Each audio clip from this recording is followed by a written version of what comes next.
Hey guys, how are you all? In this video, I'm gonna show you how to fix Play Store app not available for your country 2023. First, open your Play Store app. From here, go to the search bar and search an app that's not available in your region. As you can see, GTA is not available for me.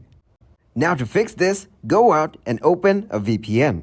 I'm using this VPN called VPN Unlimited. If you want, you can try using other VPNs as well, but I'd prefer this one.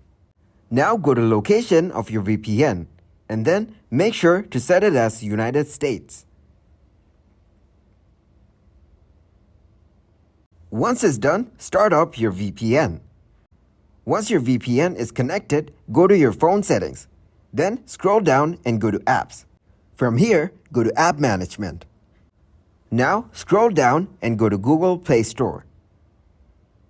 Once you're here, tap on it. From here, go to Storage Usage.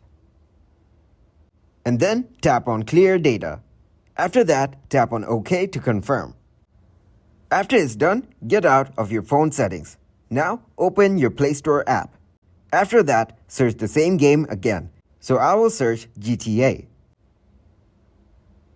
Once you're here, just tap on the app. And as you can see, GTA is now available for me. This way, you can download any apps that are not available in your region. So, this is the video. Thank you so much for watching it.